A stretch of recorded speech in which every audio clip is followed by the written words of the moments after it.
Good evening, and welcome to another episode of Gorilla Truth.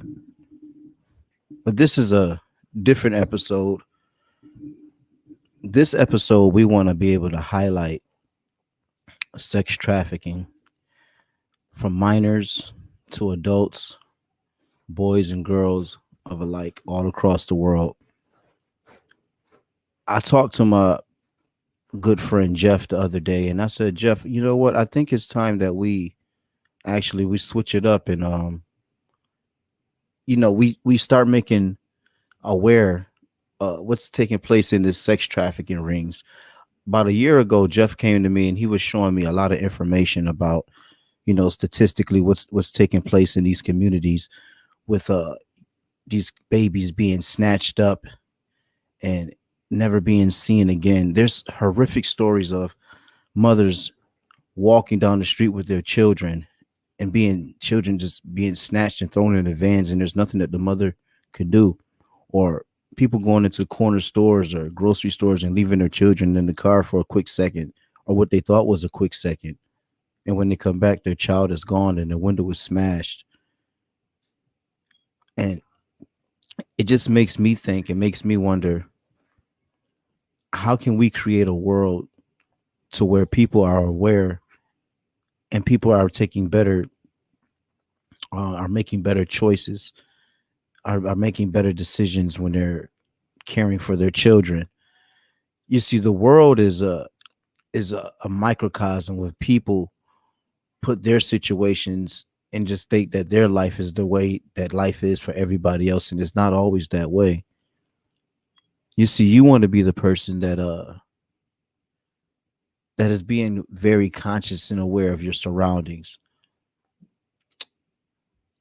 Is there a better way that we could go about saving our babies, saving these children, being there, making sure if we see a child out on the street or we see a homeless,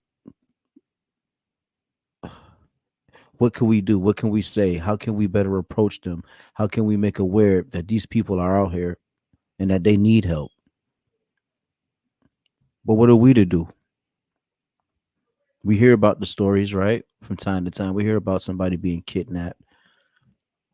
And sometimes the story ends pretty well.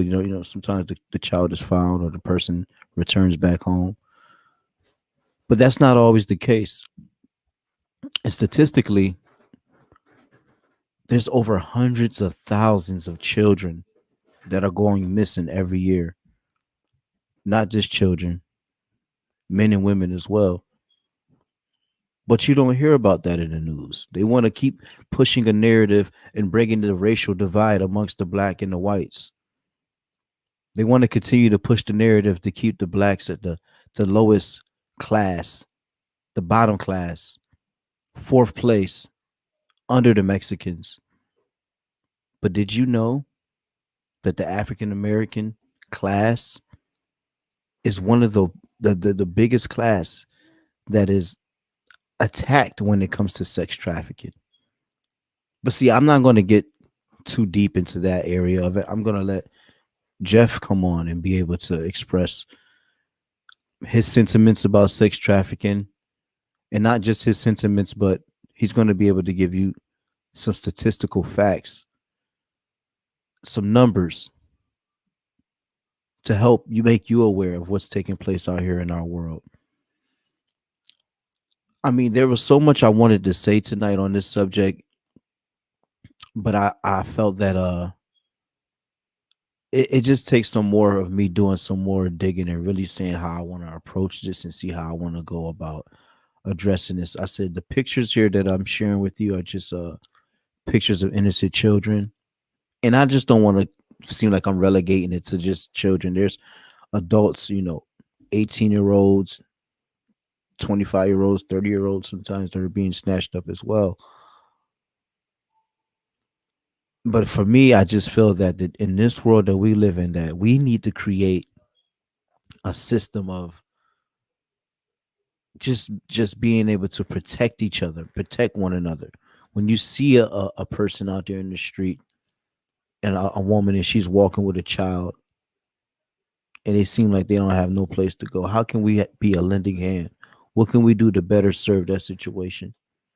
How can we run these foster homes in a better capacity to where we know the staff, they're well vetted, and we know what's going on, because that's where it takes place. Foster homes, children lost, forgotten, sent somewhere to where nobody cares anymore, or at least that's how they feel, and then they're left to their own devices. I mean, not to say that there aren't foster parents out there that care and take care of the children. That is definitely something that happens. Uh, and shout out to those foster parents. But think about those children that feel like they're cast away and nobody cares about them anymore. Think about the kid that seen their mother on drugs, seen their father on drugs, and now they're just left to the streets. What are they to do? Who's going to be there to protect them?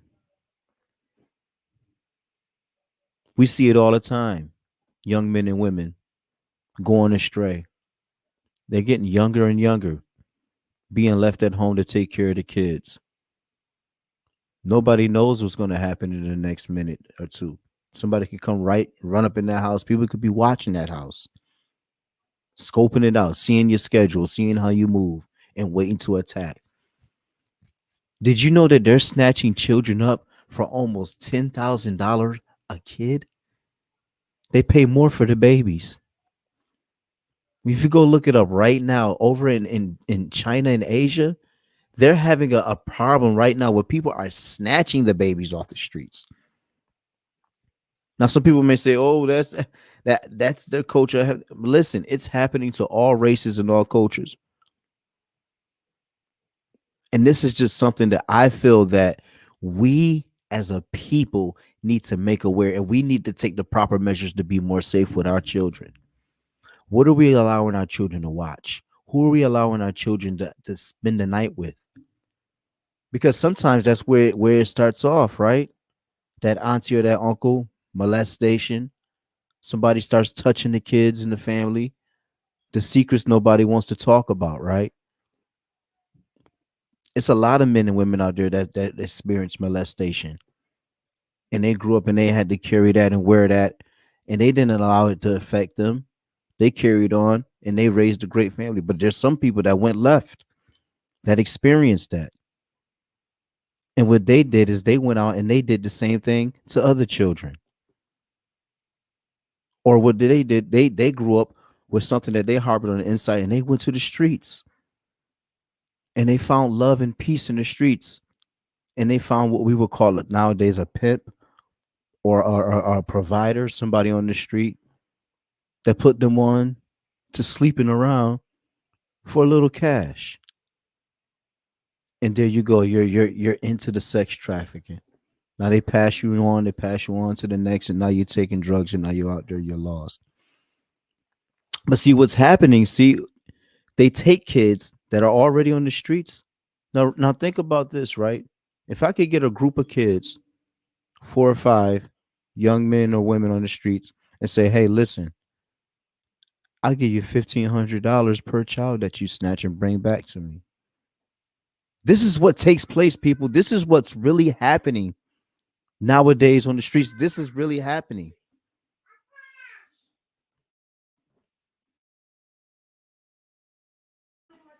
This is what's really happening on the streets right now.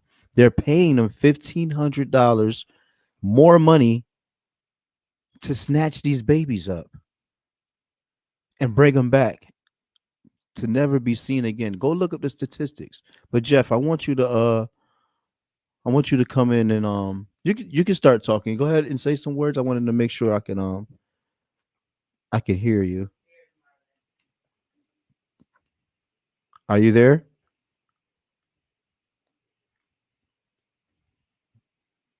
Yeah, hold on just a second. Go ahead, Jeff.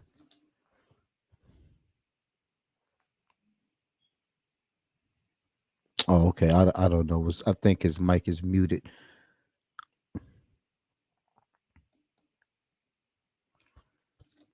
But this is a discussion that we need to have. Most people try to hide from the sex trafficking talk, but I want to talk about the things that leads up to it. The drugs, the neglect. I just watched a video earlier today of a mother, right? This young girl, she was sitting on the bed with her baby in her arms, and her daughter had to be about 7 or 8 years old. And her daughter was standing in the doorway, and her son probably was about 11 to 12 years old, and he was standing on the side. And the mother began to berate her daughter, saying things to her that no mother should ever say to any daughter, berating her daughter down to the lowest level you could berate her daughter down to while she's holding her baby in her arms. And then she passes the baby to her 12-year-old son.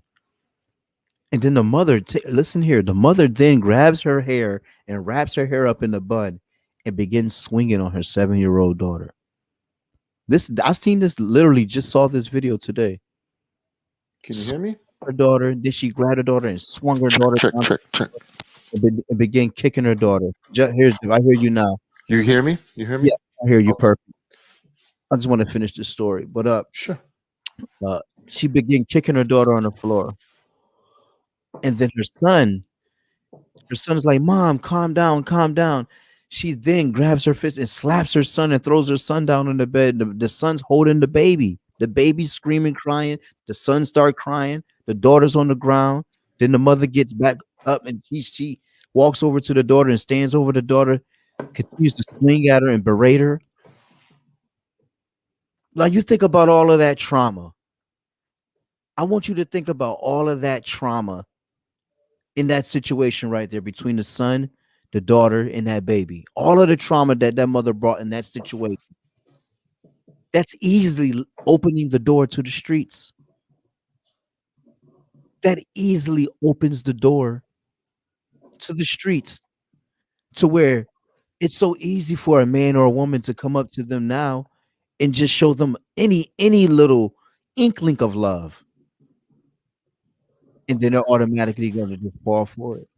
And then what do? They lure you back out with more drugs and then fun. Then before you know it, she starts sleeping around. Just think about that 7-year-old daughter. Just think about how easy it is for her to find a father in the streets, to find a mother, somebody just to coerce her in the streets. See, we're talking about sex trafficking, and Jeff is going to get into some statistics here. But what I really want to talk about is things, the little nuances that take places in people's lives to cause them to go to the streets and get caught up in sex trafficking. It's situations like that I just expressed to you about the little girl, the mother berating her and beating her down to the ground at 7 years old. No mother should be doing that to their daughter. But these are the little nuances. These are the little things that take place on a micro level that causes men and women to go to the streets and be easily coerced into these sex trafficking rings. Aside from being snatched up by cooperative groups, people that are planning to snatch up these babies. So make sure that you're locking your car doors when you go into the stores. Take your child with you when you go into the stores, because what's happening, they'll get into your car and sit for you to come back out into the car, have a gun pointed on you and make y'all drive somewhere. So make sure you lock your doors and take your babies in the car with you. I mean, take the babies in the store with you. Make sure that you're taking the proper measures. When don't leave your children at home. You got to set up proper measures to be able to make sure that your home is safe. People are here watching your every single move. it doesn't it won't resonate. It doesn't seem real until it happens to you. Until it happens to you. But go ahead, Jeff. You could go ahead and I just was just rocking out here, man, and No, just I mean, everything you're saying is I think what we can kind of accomplish tonight, uh, by talking about, kind of me just following up on what you're saying, is the avenues at which the these kids are being put out there to be sex trafficked mhm, is, I believe, ways that we don't seem dangerous. yeah. And there are little nuances going on, and it happens a little bit at a time. And so not only do the kids that fall victim to sex trafficking get groomed in some way, but what I want to talk about too, tonight, because you hit on some points, but I want to put those points into a clear, concise statement. Mhm. Our society is being groomed for sex trafficking. Mm. And the reason why I'm saying that is because the things that we deem normal today were not normal when me and you were 8 and 9 years old. When I was 8 and 9 years old, I might have seen a pornography magazine, maybe early teens. I remember seeing something when I was, let me see, probably maybe 11, 12 years old, seeing something that somebody's big brother had of a naked, topless girl, but nothing, you know, not that really raunchy porn, you know. Yeah. Yeah. But I saw a statistic today that shocked me, that by the time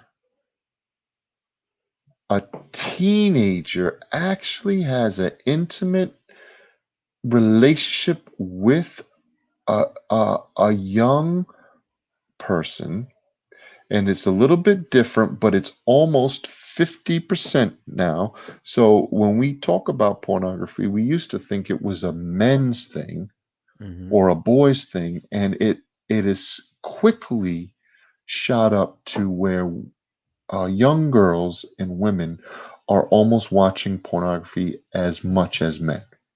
So Mm. it's not a men and issue anymore. Okay, but what I'm trying, the statistic I found was that the average teenager has seen 17,000 acts of sex before they actually have sex. Mm. Wow. 17,000. Man, listen. I, Por- you know how real it is. I mean, just in the music alone. I mean, now you said seen, that's seen and heard, or just been Seen, exposed, seen. physically seen it. Wow. How, I mean, I can't imagine when I was a teenager that I had a device like a computer at my hand that I could sit up all night and search whatever I wanted to. Oh man, could you imagine? I mean, exactly, and not just the computer now, a device in your hand now, That's what I'm trying to cell phone. say. You It's know, your telephone. It's not a computer. yeah, like Most pornography is watched on telephones now. mm, mm, mm, mm. And so I want to just kind of, you know, touch on that point because pornography is such a gateway in so many realms of sex trafficking. Mhm. Um, it's grooming our young women There's some statistics that something like 90%, uh, 90% of all pornography has some kind of violent act in it, whether it's choking, spitting on somebody, smacking somebody, Hmm. um, forcing somebody to have sex with them. Yeah. That's that. Those, go ahead. No, no, no, no. That, I was gonna say that's that what they call that, that BSM bondage type of Well, it's crazy. yeah, I don't even think it's really like that. There's a Hmm. group of people that just watched hours and hours and hours and hours and hours, thousands of hours of pornography, and they counted every violent act towards another girl, towards the woman, and Mm. they counted that 96% of all of the films out of the thousands and thousands of hours they watched, that there was 96% of all the films that they watched or scenes that they watched, there was some kind of violent act. And so that is grooming. If you're a male, Yeah. you're watching that, you think that that is love, that that is normal. If Yeah. you're a woman watching that, you think that that is normal and what to expect during those times. It perverts the actual act of making love. Yeah, because even think about it, because then your attraction to somebody is purely could start off sexual in the beginning, because now you're not trying to actually court that person and get to know that person. It's more so like, this is my next victim. I'm going to attack. Let me get this real quick. You know what I'm saying? It doesn't even, it takes out the romancing. It takes away from you actually trying to build something sustainable. It subconsciously, those are the little nuances in that, in the pornography, with when they're trying to show that aggression. It takes away the actual love of you actually saying, I'm going to procreate with you, to create with you. It's more so we're just going to have sex, and it Yeah. has nothing to do with procreation. And we are being taught in society that that is okay. Mm, mm. That I can have, I mean, just think about the songs that come out that, if if I give this up, you gotta give me something. I Man, want listen. diamonds. I want rings. I want, mo- you Yeah. know, um, and so these things are kids, 8, 9 years old. What are the videos that they're watching? It is the our culture has basically created and over sexualized the young girls, and they're starting to go younger and Mm. younger and younger. I Yeah. mean, Yeah. it's getting to the point where you can see where this is really heading. Even laws are starting to look at uh,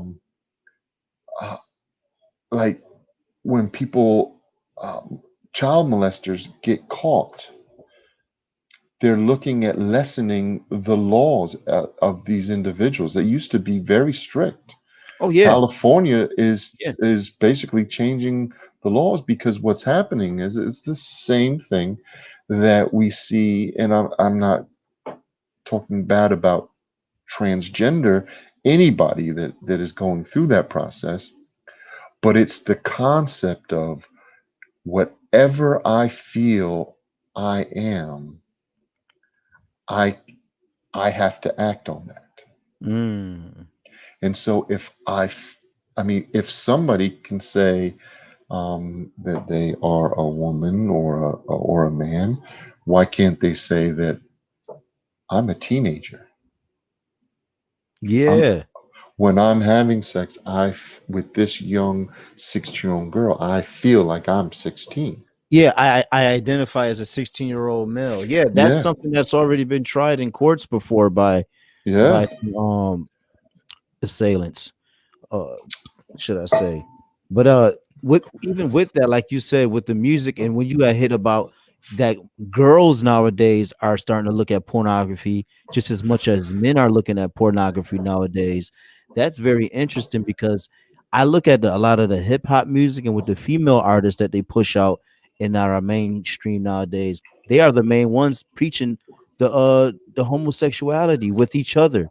They're Yeah, always talking about how they want to be with each other. They'll sleep with multiple women. I mean, Cardi B dropped a video recently, not her latest one, but she has a video when multiple women they all licking tongues together, and Cardi B will let you know in a minute, like, yeah, I'll sleep with another woman. The music is so crazy right now with the perversion that it's kind of laying down the foundation subconsciously to those that are already hurt. It goes back to the point that I was just making in the beginning. I said, if you're already being treated, I want to go back to that family with the mother that was beating on the daughter and hitting on the son and all of that. When you take children that are already have that kind of abuse going on, and then you put that music on top of it that's playing in the subconscious because they're already in that circumstance where that music is being played, and then these laws are being implemented, these policies are now being created, and now there's leaving an open field for these child predators and these sex traffickers to just free roam, man. Like it's just open field right now. And it's very sad because with the statistics that you're going to get into it more, that is going to help people understand the magnitude of this. I mean, pornography and sex trafficking goes hand in hand. You know what I'm saying? So yeah, they're pushing the sex, but we don't realize that that porn that people are into, a lot of that porn is actually women and men that are actually forced into that. But you will never know that because once they're getting their drug and once they're coming from beaten, battered homes, see, in society will teach you that beautiful and pretty people are only have success. This is why I tell people the media is very manipulative. You can't get into the media. You have to read and do your own research and understand.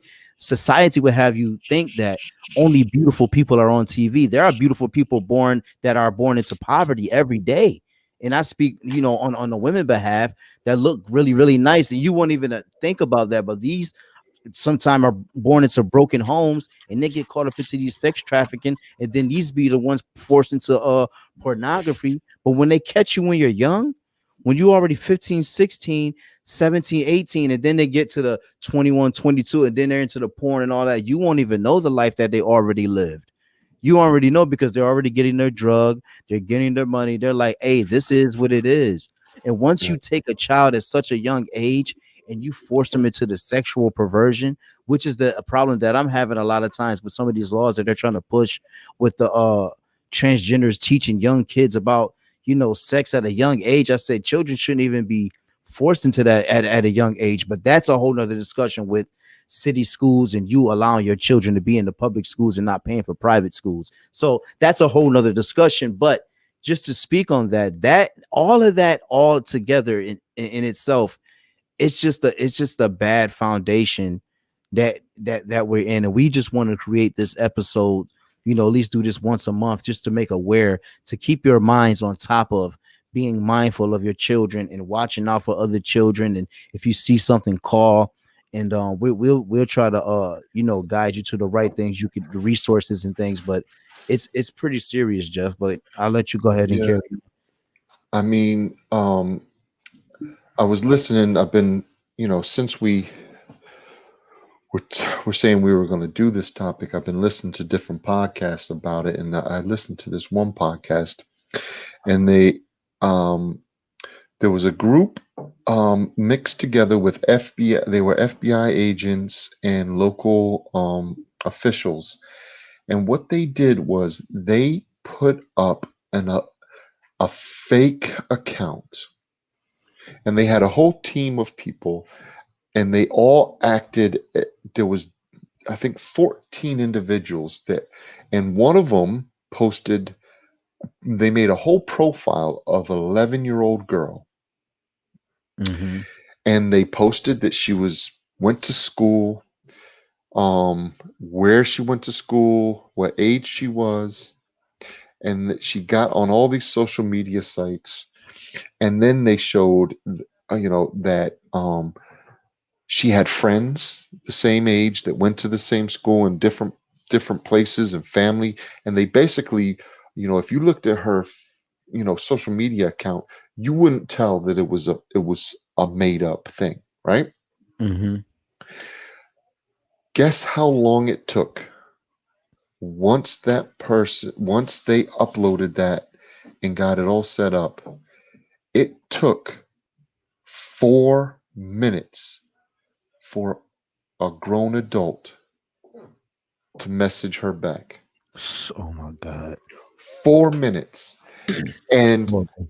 within the first day, they broke down some of the posts. Grown dudes sending pictures of the genitalia.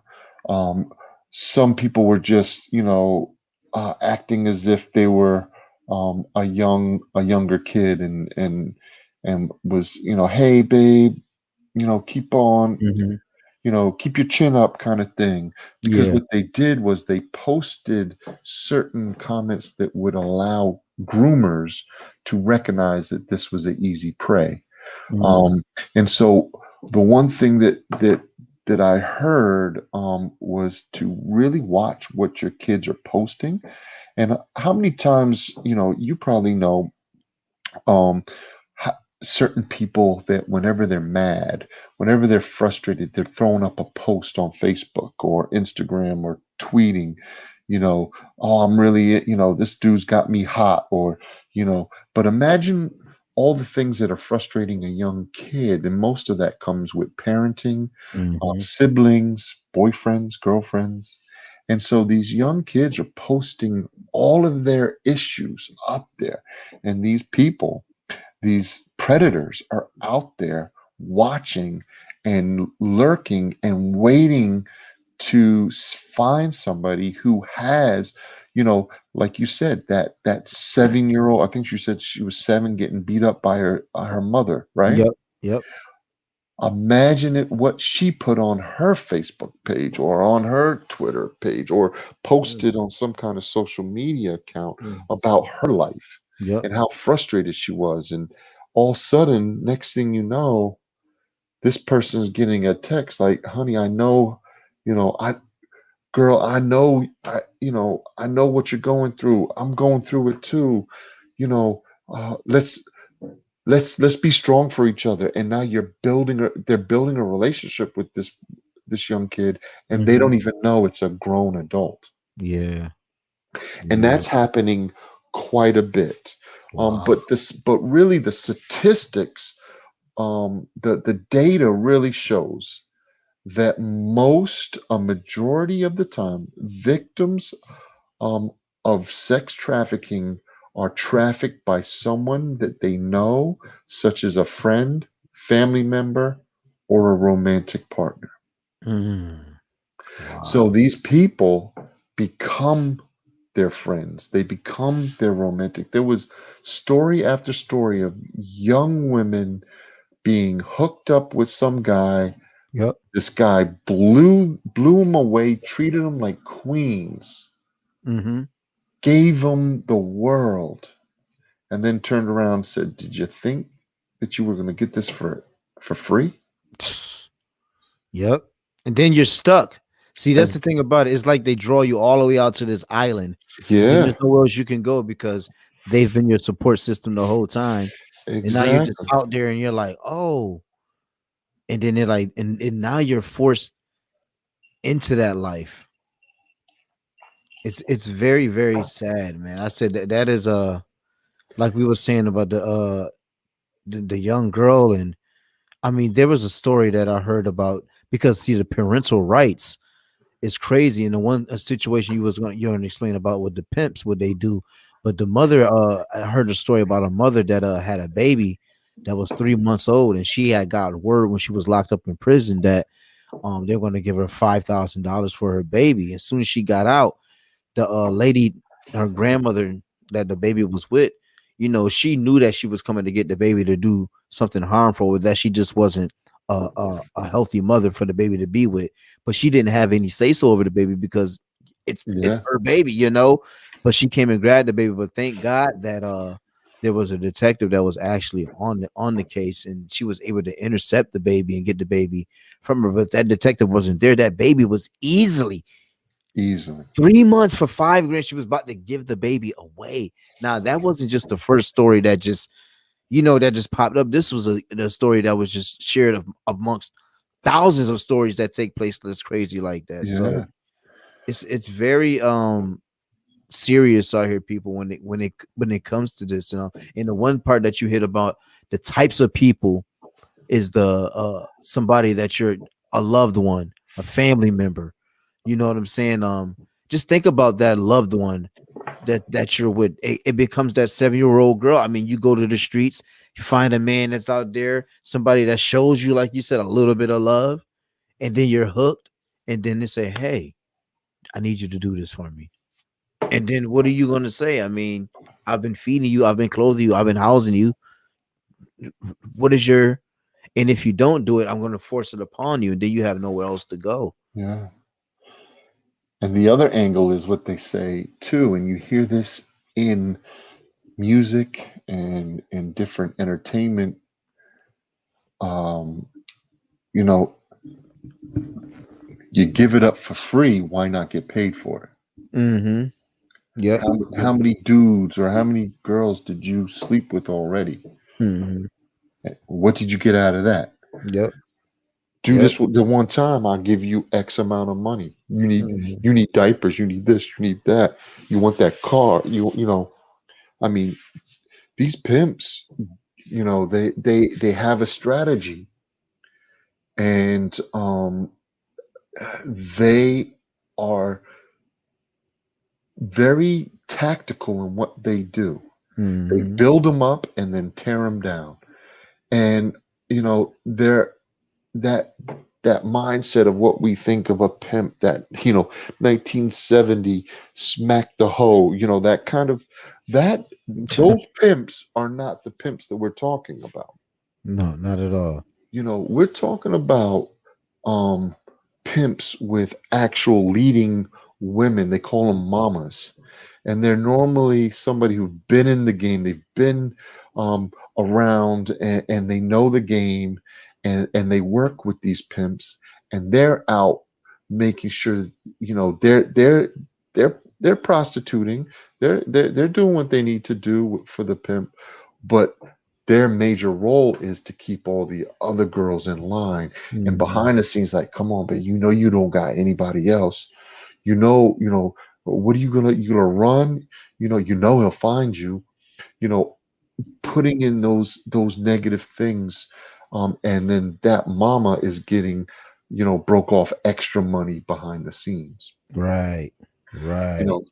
It's just crazy. Or, I was telling you earlier, I never thought they actually look for single mothers. They look for these young girls that have babies and an absent father, and they don't have any way to make this extra money. They're in the system, and you start flashing and taking care of their kid. They love you. They're like, oh, what am I? And Mm-hmm. next thing you know, they're all in the game. They've got daycares, overnight daycares for these kids. So they're like, oh, I got a house, and all of their women that have kids, they drop the kids off, and they go to they've Go to got somebody working in the overnight daycare that is taking care of those kids. And wow. most of the time, those kids are being abused and groomed as well without the Yes. mother Yeah. even knowing it. So Yep. you've got two generations that Mm-mm. you've groomed, and you're about to make money. And I was looking, I typed in, I was trying to be careful what I type in, because you typed the wrong thing in about sex trafficking and Yeah, child yeah, abuse and I stuff. noticed that. Yep, I noticed the same thing. I said, "Hold up, let me be careful." I've never Yeah, wrote this in my thing before. I said, "Hold up, that kind of sounded a little." Let me make sure I write the right thing out too. yeah. But So, there was one article that was saying that um, they were looking they look for certain ages for clients, And when they find these kids with those ages that the client wants, you're looking at 600 to 1,000, sometimes even more, up to $10,000 for specific kids. Kids, Right. you might be looking for a virgin that's 5 years old.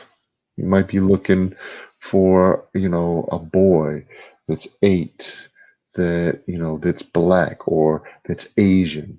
They have these, and some of these things that I was looking at, I was just, I can't even read this. This is crazy, Go ahead. Yeah. and so, but the major, I think what happens in America, um, sex trafficking is starting to gain traction, and the topic is starting to get out there. And in the last 4 years, it really is hit. Um, I don't want to say it's hitting mainstream media, but Hmm. it's hitting social media, and Yeah. and it's hitting Twitter, and it's hitting, you know, all of these social networks, and gaining ground. Um, and and so we can see where there's, save the children, save the kids, I think it is, or save the children, Yeah. I think it's hashtag save the children. save the children. A large group, and these are, and when Trump came into office, he signed, now they're not all executive orders. He amended a lot of stuff and changed a Hmm. lot of things, but his first 100 days, he signed over 9 different executive orders combined with amendments to the original laws, Mm. all about sex trafficking. And from those changes, there have been huge busts because he took down some of he erased and took down some of the barriers that these federal agents, local sheriffs, and different departments in the justice system who were really had their hands tied in some of this. He released them to go out because most of the sex trafficking rings are not they're not just local rings.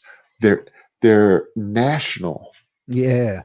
And Yeah. the lie that we think that these kids that are being sex trafficked are being imported from a third world country, you know, there is some truth to that, but 96% of all sex trafficked kids that get um basically uh get saved Hmm. are homegrown. They're American, um, American kids that somehow got caught up in this ring, and some of it Wow. is gangs. Um, it has got to the point that sex trafficking is more lucrative than drugs, Wow. See, people, that's horrible. and It's so sad. that shows the demand. Yeah.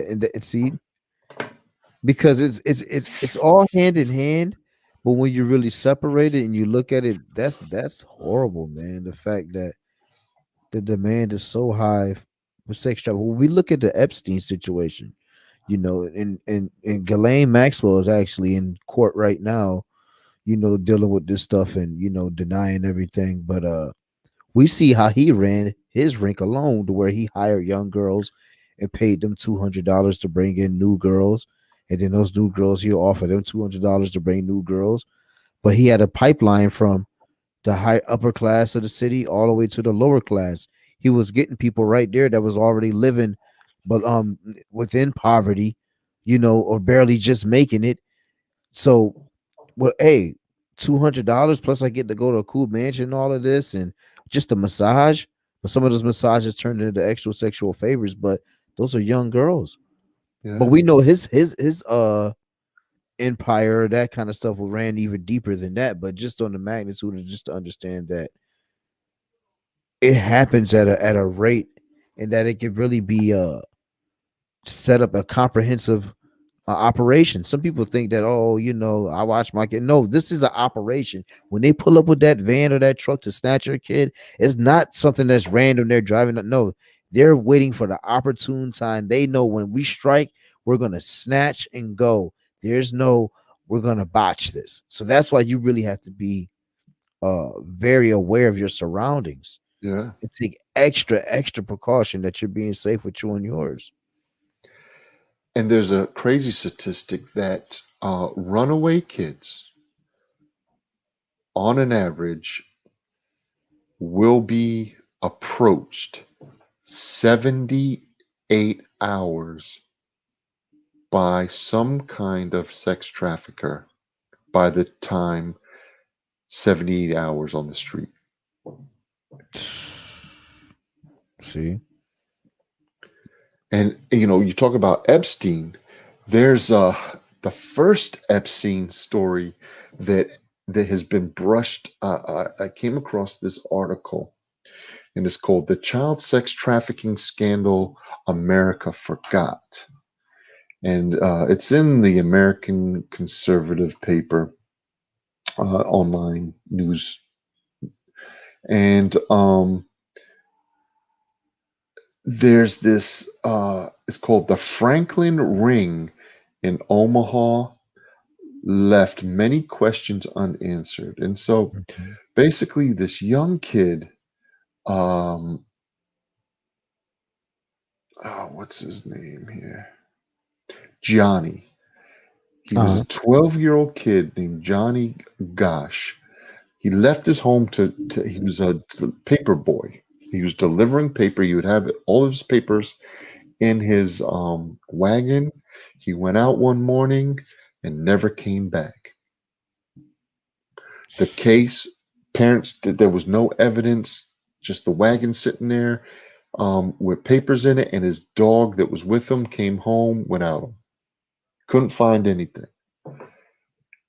And he was 12 years old, and there was multiple witnesses saw him, and just saw a suspicious car driving around, but didn't Mhm. see anything. Actually, they identified the car. This was in Nebraska. It had Nebraska plates.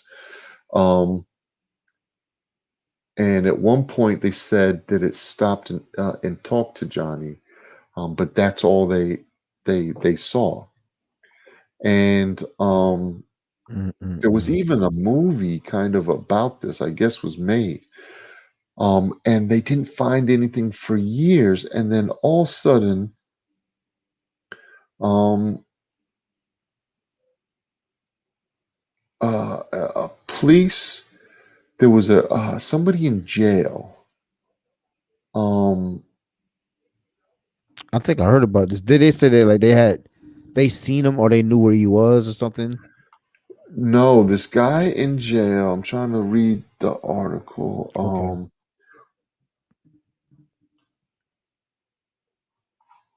Um, so basically, this guy in jail admitted that he was a part of the group that took him, and Okay. that he was the first person um,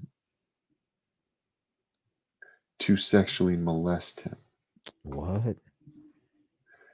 Yep. Was it And was it was it did he was they found out later that he lied or something like that? no, what No. happened was the trail. So this was in like 80 82. This happened. Okay. And the trail went cold until 1991 when Paul Bonaciucci, a 24-year-old then imprisoned in Omaha, Nebraska for molesting his cousin, came forward and claimed that as a teenager he had been a forced participant in Johnny's kidnapping. Bonucci has been diagnosed with multiple personality disorders, a side effect from having suffered sexual abuse since he was 8 years old. According Damn. to Bonaducci, or Bona, Bona, yeah, Bonaducci, um, Johnny was brought into the world of sex trafficking with Paul, claiming to be the first person to molest Johnny on film as a sort of advertisement for predators. Bonaducci said he saw Johnny again in '86, where he was being held with other children in a house in Colorado. So from his statements, that led them um, all the way to Colorado, um, and they started to investigate this whole process, and they discovered a hidden underground chamber. Um, Bonaducci described a location that was abandoned house in Colorado. There, the team discovered a hidden underground chamber where, according to executive producer Paul Sparrows, who was kind of investigating this, um, there was children initials carved into the walls. Oh Despite my the God. collaboration, um, they they really couldn't find anything. Um, but it led to, I said, one of the rising black stars of the GOP. Um, it led to basically a prostitution ring um, with this guy named Lawrence E. King, a general manager of the Franklin Federal Credit Union. One of the rising black stars in the GOP, King was the former vice chairman of the National Black Republican Council and sang the national anthem at the '84 Republican National Convention. Known for extravagant personal spending and throwing $100,000 parties, in April '86, the FBI raided his bank and charged King with embezzling nearly $40 million. And so from Mm-mm. that investigation, they found out that King was allowing money to flow to the Chicago, New York. Um, I'm sorry, he was saying that as teenagers, they had been forced into prostitution by King and flown to Chicago, New York, Washington, D.C., and other cities to participate in pedophilic um, orgies. Oh my God, man. This is And sad. when they investigated it, um, the claims originated in the foster care system, where the social worker reported the victim's story had been forwarded to other authorities, but was never, but was ignored. In Boys Town, the national renowned orphanage had numerous connections to Franklin Credit Union, including commercial accounts and sending minors to gain work experience under King. So the orphanage in the local place was sending minors who were in the foster care system to him, and he was grooming them. Wow, that is so horrible. See, the foster care. Remember, I was just talking about that earlier. The foster care system, and I knew you was going to get into that. How they use that system as a conduit to something that's even more sinister. Like you said, to send them off to him to get groomed, and then what Yeah, they do with those groomers is they groom them to go and recruit more and more peoples. yeah. I Oh, think this guy that investigated that the original case, hmm, he his name is Bryant. He also has been the primary journalist investigating the Jeffrey Epstein saga, and that's why I brought it up because you were talking about Epstein, yeah. and he said that basically it was it was mirrored Jeffrey Epstein's everything that was said about Jeffrey Epstein mirrored exactly what this guy did to the same thing. Wow. Wow. And so the foster care system, I mean, we, we can go back and kind of look at the beginnings of what they did and how they treated these young kids. And the foster care system was kind of something that evolved in America, Yeah. but you could go back to the late 1800s where the foster care system basically what how it started was they would do street sweeps and take up all of the street kids in the major cities, mostly in the Northeast, like New York and Boston, Philadelphia, and they would sweep them up. And most of them were all immigrants from Italy and Ireland and Yeah. Germany, all the people that would come over during the late 1800s to America. And So these kids, they would sweep them up, and what they called it was the kids train, I think it was called, and they would put everybody on a train, and then take these hundreds of kids and basically take this train to every major city, get out, line them up, and whoever wanted the kids or adopt the kids or foster the kids could take them. There was no background checks. They had none of that. So Mm. what started out as let's get these kids off the street and give them a good home, really turned into indentured servants. That these young kids would go to these, sometimes rural areas off the train, and they would become, almost slave labor. Yeah. Yeah. And so when we talk about we talk about sex trafficking, but there's also a part where it's human trafficking, where the difference between sex trafficking and human trafficking is that there's more of a labor involved, and there's no sexual act involved, Right. Almost like sweatshop type stuff like where sweatshops and yeah, stuff where like you just that. working, Yeah, working, working for minimum wage, or probably just working for food and not getting anything, food and shelter. And even that is probably scarce within itself. exactly. And so then that turned into a very lucrative opportunity um, at that time for the rich who maybe couldn't have kids or didn't want to go through the process of having kids because it was dangerous back then. Yeah. Um, Yeah. and they wanted to have kids because that was a part of, looking um, looking the part. They would start to buy some of these kids off the street and act and treat them like they're kids in public, but then they would like basically keep them in the locked room. Wow. But then they would go out and say, "Oh, look at my kid," and dress them up all nice, and then come home and send them in to the attic and keep them there until they needed them again. And so Wow. throughout history, the foster care system has really, you know, they've done some good things, but there's also, it has opened the door in many cases for them to allow predators to take advantage in the foster care system. And, Which is sad. yeah, I Yeah. mean, I've got, uh,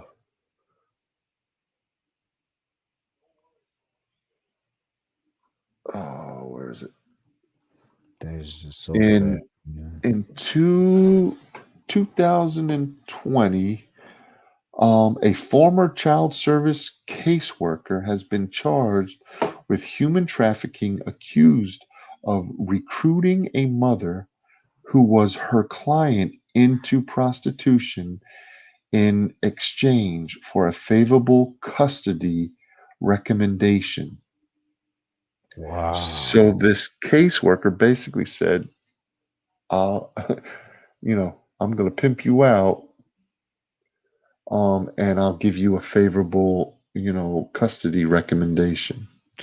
Oh my God. He See? said Candace was 27 years old in Winslow, New Jersey, was working for the Division of Children and Youth Services in Delaware County, Pennsylvania, when she coerced the mother whose children were in foster care.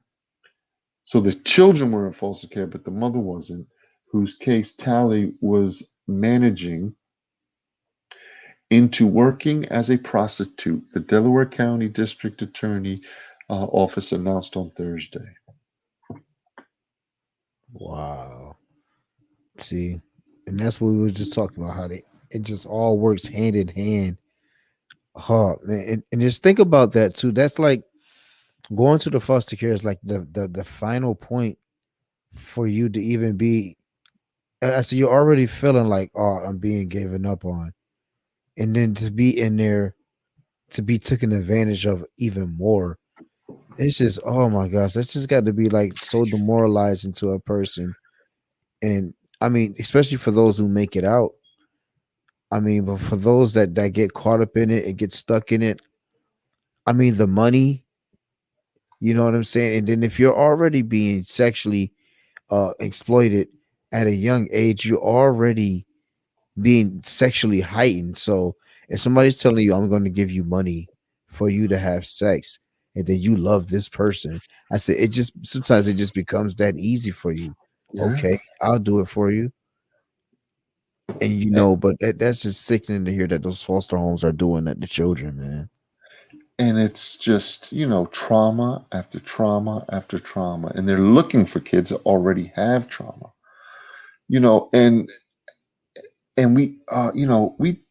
we've talked about this on the show, and I think your definition is kind of better than mine. But um, what is the definition and the concept of things being passed down through your genes in your Oh, family? the your acoustic record. Acoustic. I always forget what. And so, what these acoustic records really, there's so much truth to this, and I want people to really understand that, you know, whether you believe in God or not, Mm-hmm. the sexual act between a man and a woman, that is the closest that you can get to heaven. Mm. Go ahead, Joe. Start preaching. And God created that way. He Yeah, go created ahead. it that we can enjoy it. He Yeah. created it that and but the thing that happens, and what we don't realize, is when we have intercourse with as a male and a female, Mm-hmm. when I have intercourse with a woman, I am having I am basically connecting with her soul in Mm. that intimate moment, Yeah. whether it's enjoyable or not. And when you connect with somebody's soul in a enjoyable way, and you love that person and you cherish that person and both of you feel that same way, Yeah. you create a soul tie. Mm. And Truth. this is why a lot of religions believe that you should only have one partner. Mm-hmm. Because once you have a soul tie with somebody, then you leave them, you are actually, every time you have sex, you are having sex with every partner that you've been involved with. Involved with. Yeah, I've heard that before. Yep, I've heard that before. And so when you're promiscuous at a very early age, you've been abused, you've been Yeah. sexually abused, you've had these intimate interactions, you have a soul tie to a molester. Mm. That's deep. That's deep. That is scary. And Wow. that's why they prey on these individuals that have been abused, because that connection is what they're connected to. And they know how to connect to it. And they're manipulating the very spirit of the person. And that is the scariest thing that I think is about this sex trafficking, because what we're telling ourselves basically is that sex is okay. You can have as many partners as you want. Yep. Don't Mm-hmm. even worry. All it No is, judgment. just get yours, Yep. right? Get Yep. yours, get yours. If he don't last long, make sure he gives you head. If she don't Yep. let you know Yep. those statements that are being made, that these young kids, they're taking out the actual intimacy of the sexual act. Mm. That's the key word you hit though. That intimacy. That means between you and somebody else, not everybody knowing what's going on. Yeah. Yeah. And so Yeah. when you do have the chance to meet a good person and settle down, you bring in all when you when people say you're bringing baggage into a relationship from your past Mm. relationships, Yeah. that's the baggage that destroys a good relationship because you don't know how to deal with it. Come on now.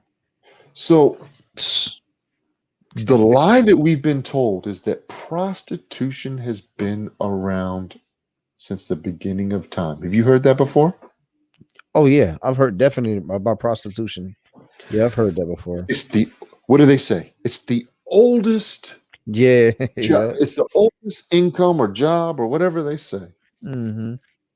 Yep. That is a lie. And it's Explain a it. lie that has been told over and over and over throughout history. The oldest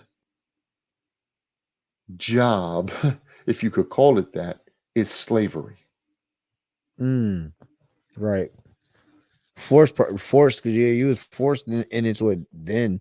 You had no choice They were in pimping out slavery. women in in religion and governments. Yeah. They've been pimping out young kids, young women forever. And those Ever. Yep. individuals that they were pimping out that actually collected money and made money, they were slaves. You're a Mm. slave first. You're a slave that makes money through Money. some kind of interaction with other people. And so that's what that I want to kind of bring up. And I think we need to talk about that because Mm-hmm. we talk about, um, everybody being free and, you know, the African American plight. We've talked about it. Um, Yep. but a majority of the kids that are being rescued from these sex trafficking rings, Mm-hmm. they are African American. Boom. See? And anytime there's more African Americans than white, it's a bigger deal because there's African Americans only make 14%, Yep. 13% of, Yep. of of the nation, of the population. So how is it that I have a study from Connecticut that they did every state is trying to figure out how to deal with this because it's so popular. So in the Mm-hmm. last 10 years, you could go and probably find some kind of research project by Yeah. every state. But I found one from Connecticut, which is it's the Connecticut Department of Children and Family Human Anti-Trafficking Response Team. They call it HART. And it's Okay. from Connecticut. This is a study from 2018. Mm-hmm. The number of referrals. So these are kids that are getting out of the sex trafficking, however, whatever it is. Yeah. They've been trafficked, and now they're being referred to their program, Heart. Um, and 35% of the referrals are African American. 26 of Ooh. them are Caucasian, and 24 of them are Hispanic. Since 2008, more than 1,000 children and this was in 2018, have between the ages of 2 and 18 have been referred. Ooh, So in one two. state, 1,000 kids have been referred, and it's 2018, so 10 years. So in 10 years is 1,000 kids. Those are the kids that actually came Ooh. out and were referred to the program. Most of these victims were living with a parent, a guardian, when the suspected trafficking occurred.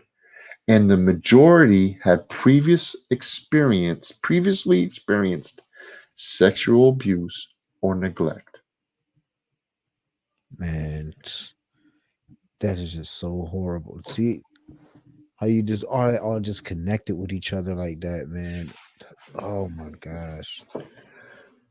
That is just so statistics. See, the numbers just don't lie, people. That's what I tell people all the time. I said, listen, you And gotta that's go just look one this state. up. Yeah, see, right. And like I said, like we know this stuff is like it happens on a national level. Like it's like these little busts they have, they find the small people in between and they never give it up because a lot of times these kids are being shipped like to like millionaires and stuff like that, billionaires sometimes. It happens on a grander scale as well. I mean, for somebody to be grabbing a van full of children, they just found a van full of children like in Ohio Yeah, a year or two ago. Opened up the side of the truck, bunch of kids in there in the back. Caught the guys, whatever, stealing them. Like he's taking that bunch of kids to ship.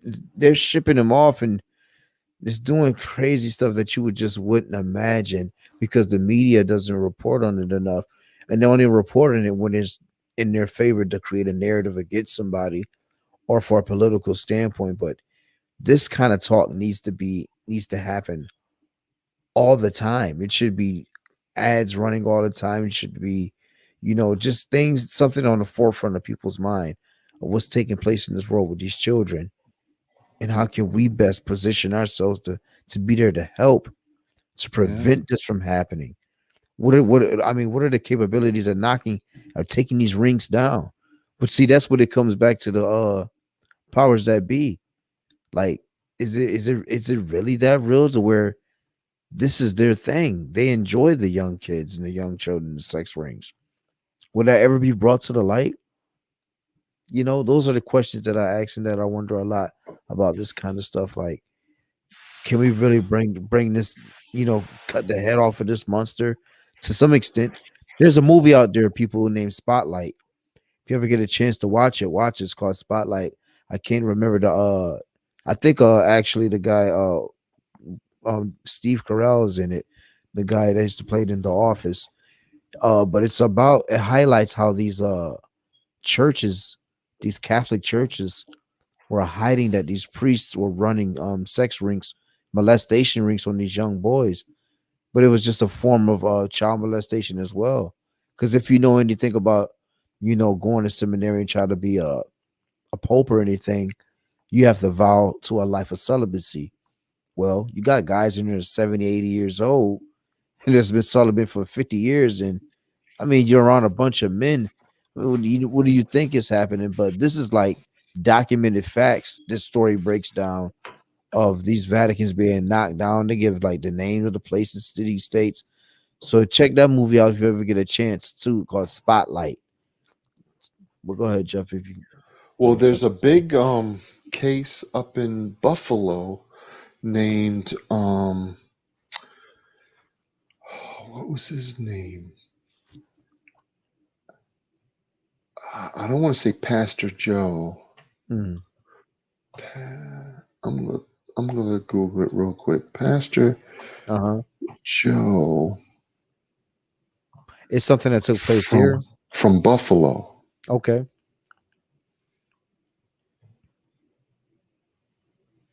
And what happened was this pastor who um he was kind of a lower level pastor. He took care of a small parish in Hmm.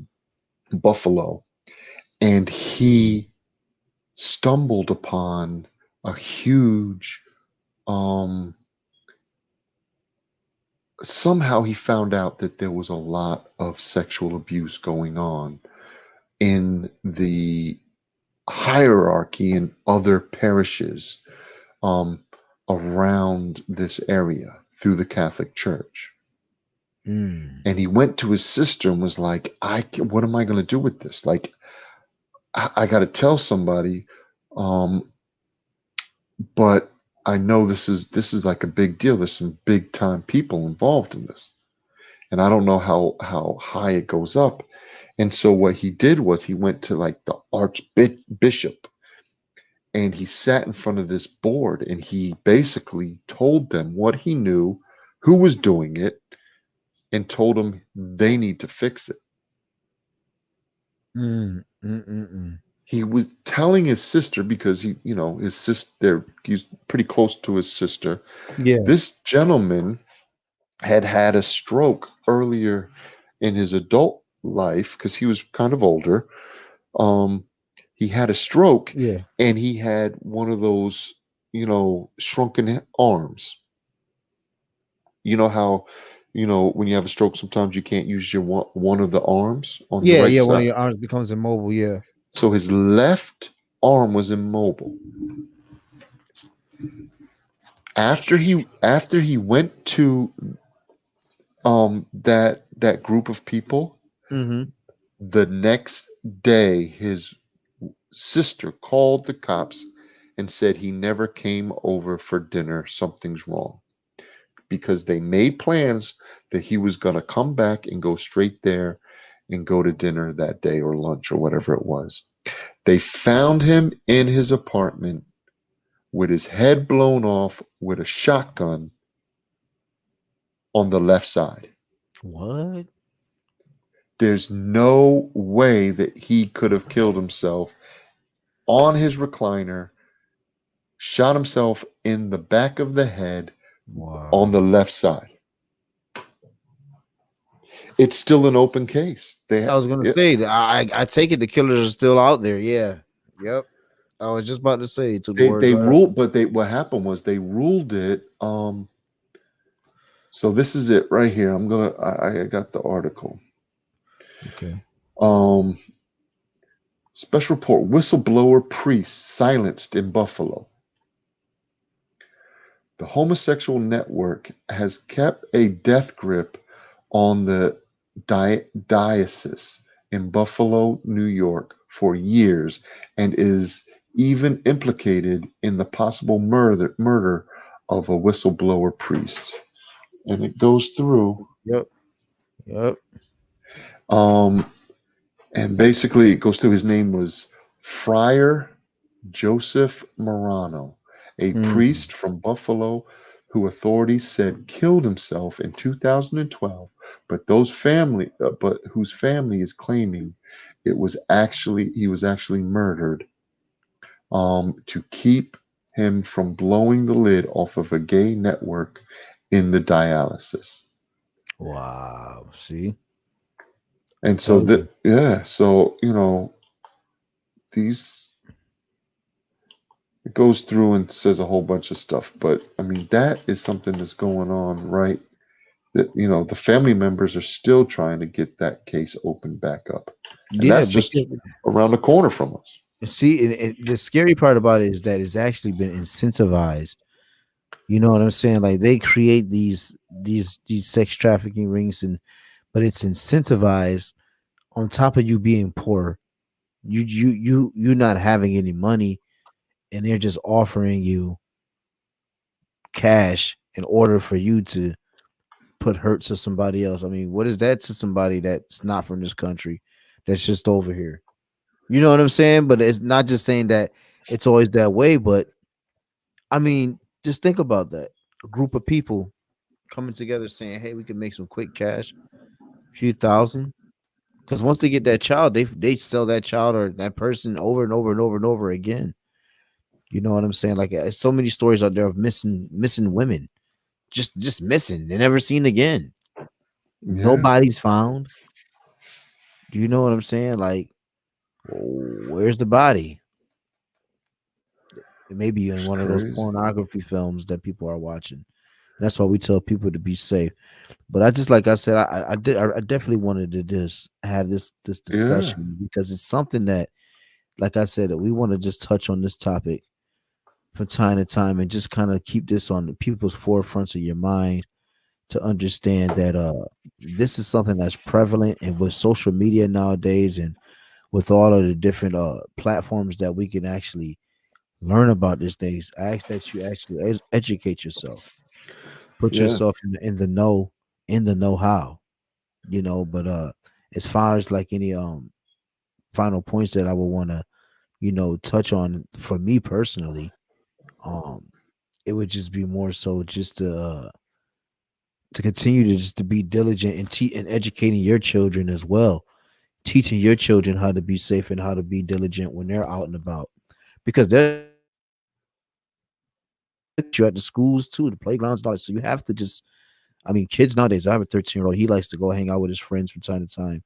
and they want to walk around the neighborhood, and I have to tell them no, like, I don't want you walking around the neighborhood. That's a no in this house, and I have to teach them that, like, you just don't understand. You're just so young and naive. Somebody runs up on you guys and snatches you, then what? Last thing we heard, oh, he was walking around the street. But they don't care. They come right into the ghettos. They come right into the suburbs. It doesn't matter. Wherever they feel like they could poach a victim, that's where they'll be. But you want to make sure that you're on point and that you're being diligent and that you're being watchful. yeah. And one thing we talked about is, how can we bring awareness, but also what can people do out there to be a part and really help with this situation because it really affects a lot of people. Hmm. And so, you know, I I did want to, just express that a lot of these organizations that say that they're going out and grabbing these kids from these, you know, uh, they lure people to give money, but they really don't. The money doesn't really go out and actually get kids off the street. Mm. So if you're looking to really give money or to donate your time, look for an organization that actually is a part of the rehabilitation. That's the most expensive and it's the hardest thing to do. Mm. Because these individuals are so needy emotionally, they there's some of these young uh, prostitutes, male and female, sometimes they are getting, basically, if you think about it, they're getting raped sometimes up to 10 to 15 times a day. Yeah. Yeah. Sad. Each one of those rapes, just think about one person that dealt with a rape and how much trauma and how that affects that person their whole lives. Now you're doing it 14 times or 7 times or 3 times, day after day Day. after day after day. Different And men, different people, different just, women. yeah. Oh, And then on top of that, dealing with the mental abuse that the pimp is doing. And then on top of that, you start to, a lot of the testimonies, the things that the actual John was saying to them, they're living out some weird fantasy as well.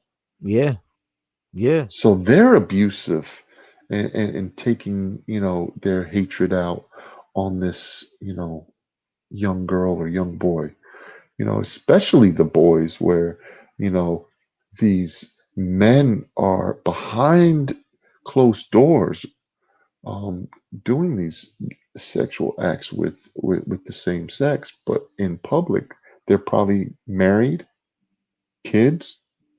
And so there's this Mm, certain sense of, I hate this kid, is what they were really talking about the difference between boys and girls, and there's a sense that these men are actually very um, angry, frustrated, and they take that out on the boys because they can't. They're mad that they're doing it, and they can't be openly doing it. Yeah, that's And true. so there's just this frustration that they have to bear while they're doing this. But, and then so looking for those type of organizations that are rehabilitating these kids, but also the one thing that I've been able to talk to a lot of my friends with is straight up stop watching porn. Yeah, and they will. Pornography is the gateway to all sex trafficking. Mm, I mm, mean, it is a billion-dollar organization. yeah, it is. Billion. It And is. so, in closing, I'm just going to kind of break that down. Um, 28,228 users are watching pornography on the internet every second. Ooh, that's Three, horrible. three 3,764 cents is being spent on pornography on the internet every second. That is crazy. Actually, spending the money. That's Spending the the money. crazy part. Spending money for a fantasy of somebody you can't even touch and just spending money on it. It's gotten to a whole new level. 37 pornography videos are being created in the United States every day. 2.5 billion emails containing porn are sent or received.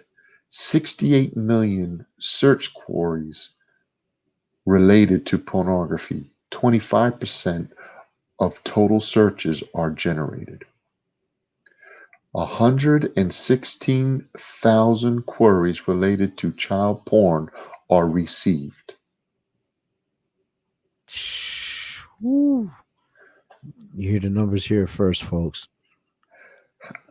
Oh Um, my god, man, that how is just. online pornography affects Americans? Mm-mm. About 200,000 Americans are classified as porn addicts. 40 million American people regularly visit pornography sites. 35% of all internet downloads are related to pornography. 34% of the internet users have experienced unwanted exposure to pornographic content Yep. through ads, pop ups, Yep. Pop ups. Yep. misdirected links, or emails. Yep. One third of porn viewers are women. Ooh, So a see. third of the pornographers are women. And this is, what year was this printed? Because I believe that this is a couple years old. So I want to just, Yeah, and I appreciate those numbers, man. That is just that really gives you a inside perspective and understanding of the magnitude and how the severity of this yeah.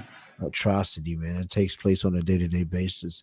You see those numbers down to the seconds of what's taking place every day. It's just a horrible, horrible situation that this nation, that this world is in.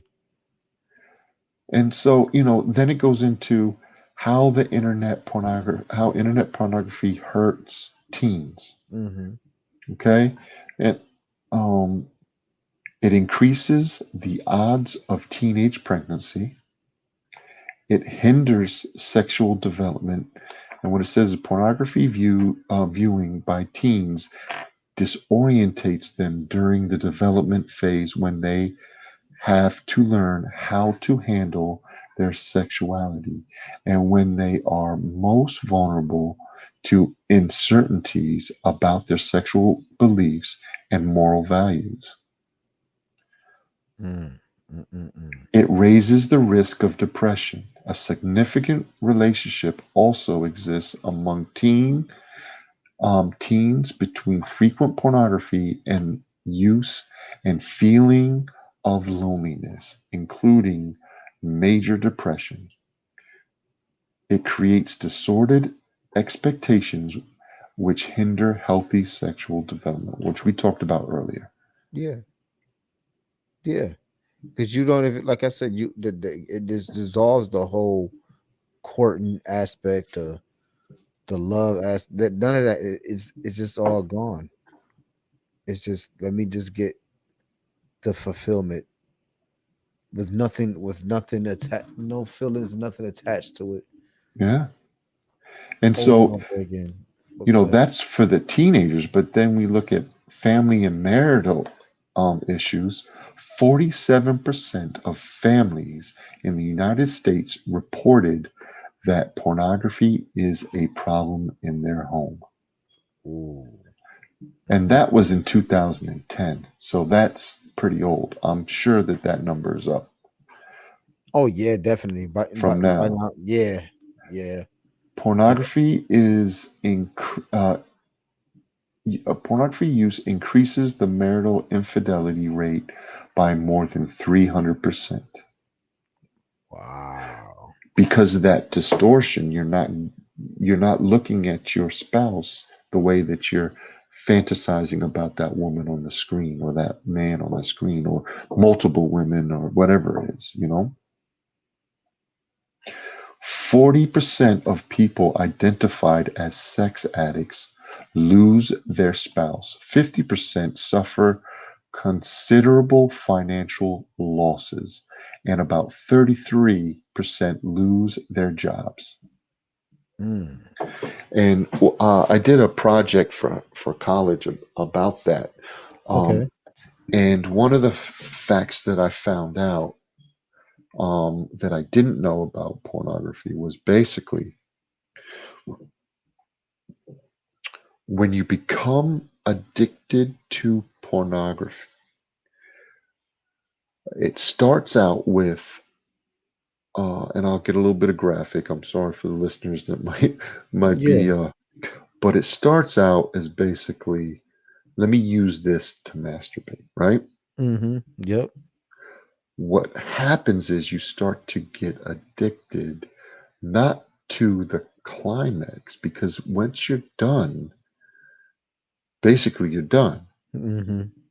Yep. So what I found out is a lot of the addicts, the whole goal is to do it longer and longer and longer. So they're not worried about they don't want that end to go or to go too fast, because that's the only time during that process that they feel emotion and they feel like they're alive. As soon as they're done and they bust, that's when the depression and the shame sets in what they just Mm-hmm. did. So they Wow. stretch that time. So there's data out there that some people are doing it for hours and hours and hours, and it's a buildup because to they don't want that feeling, because that feeling when you watch it is the same. It triggers the same endorphins in your brain as drugs. Yeah. So it is a high that you Yeah. get addicted to. Like a And once Netflix. you and Mhm. once you bust, that high is done. Yeah. Yep. And so it Yep. takes over your life, and that's how you lose job, financial. You start to, because when you're not in that time that you're doing it, you're depressed, you don't want to do anything, and you're basically setting up your next session. Yeah. And you're not even looking to have a female, or if you do have a female, you may Yeah. not even be trying to mess with her or even sexually into her because you're just into these fantasy women. So, yeah, well put.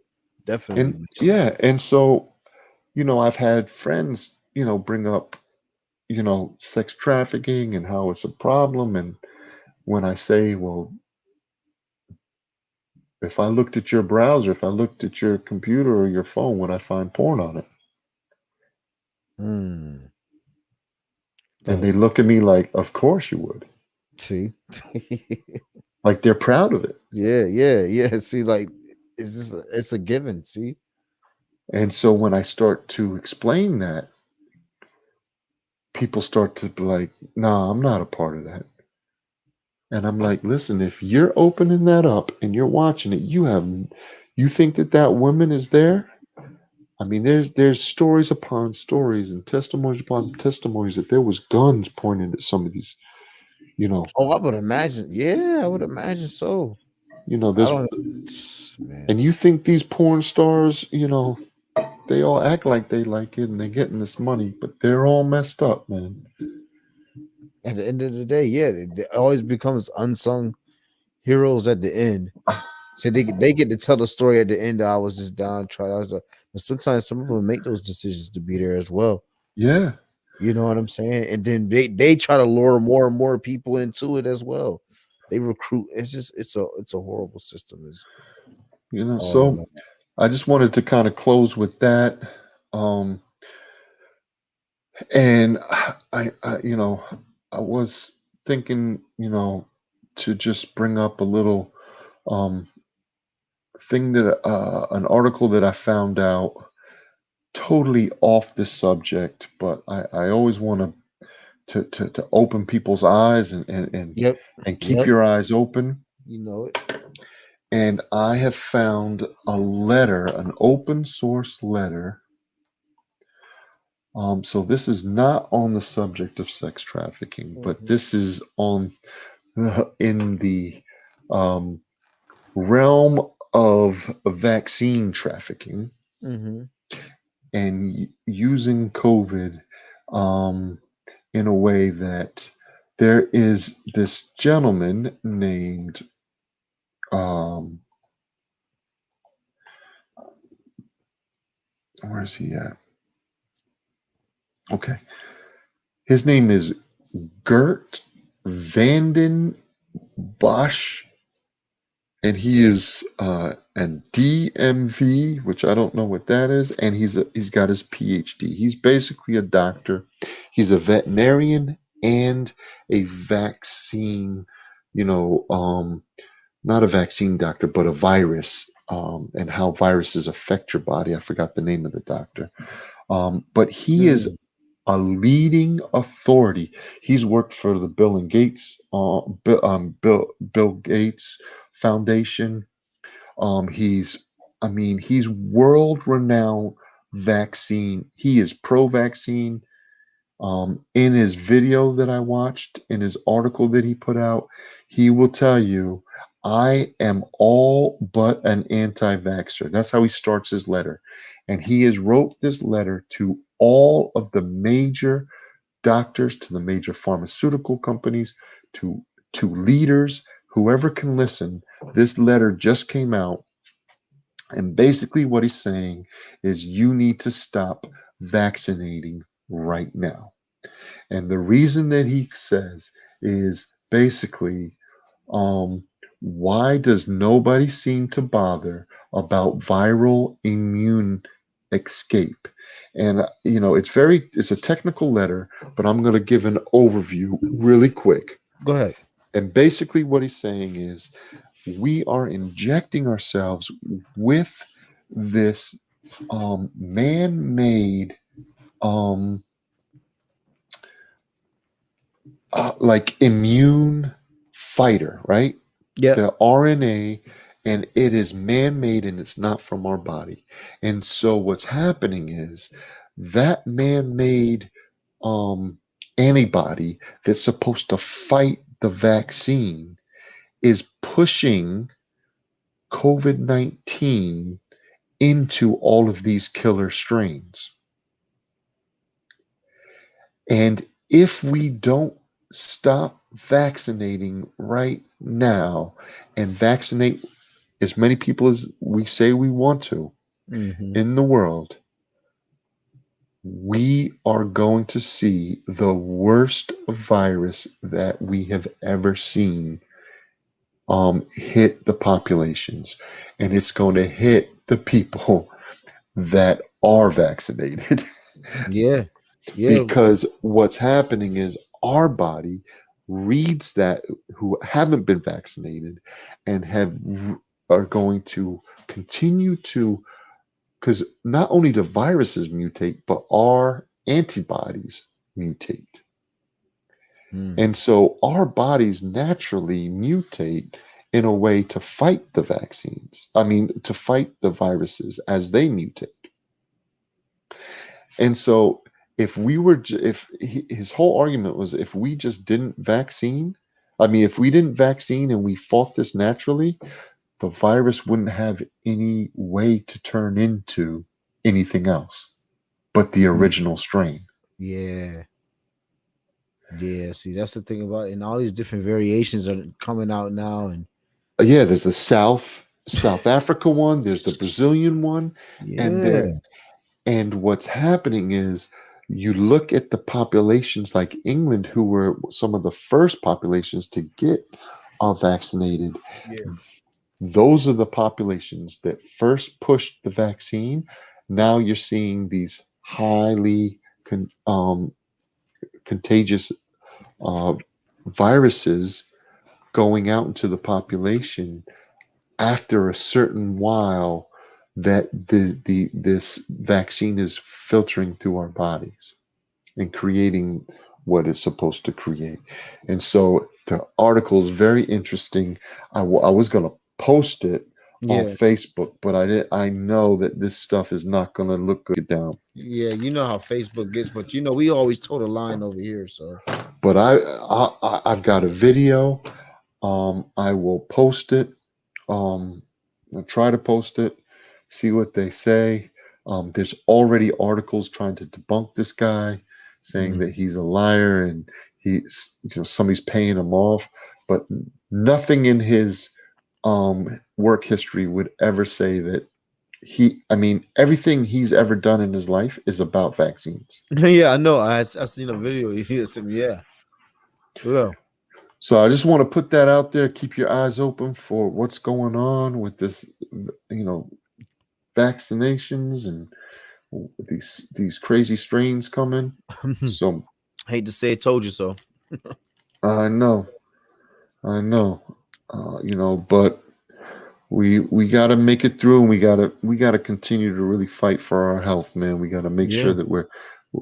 that our bodies are working at an optimal level to fight off whatever comes against us. And so that's um, how I want to close tonight. Is you know basically we got to keep our bodies right, and our minds right, Yeah. and to tie that into what we're talking about, um, with sex trafficking and all that stuff, keeping our minds straight and focused on positive things and things that are going to edify the people around you and the people in this world, other people in this world. You can't do that and engage in in in pornography and look at these things that are so No. degrading to Yep. women and men. Amen. Yep. So think about that, because I know so many people look at porn as just something normal. Yeah, but it's not. It's not. And you know it's really bad. um and the reason why I know it's bad is because I'm a church leader, and there are so many men dealing with addiction to porn, Hmm. um, it- inside the church. I could just imagine what's happening outside of the church, because it's not considered bad, so the addiction doesn't come out the same way, you Right. know. Right. And so it's so bad that churches, every time people walk into churches and they hook up on the Wi-Fi, the Wi-Fi in these buildings will be alerted if there's any bad sites. Yeah. So. So when people have open browsers in their phone, they were watching porn that night and kept the browser open.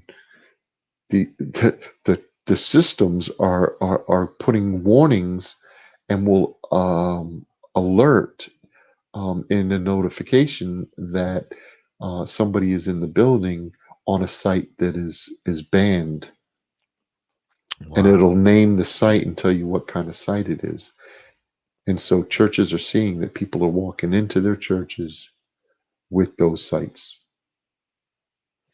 Yeah. See, but You like I know, said, but hey, that in itself is a whole nother episode. that's a Just, whole just nother level. Yeah. that. But all right, peoples, we thank you for tuning in and locking in. So we ask that you like, share, comment, and continue to tune in as we drop these episodes. But this one right here was a near dear in the heart, and we'll be back at it again next week. All right, Jeff. All right, man. All right, man. Peace. Peace.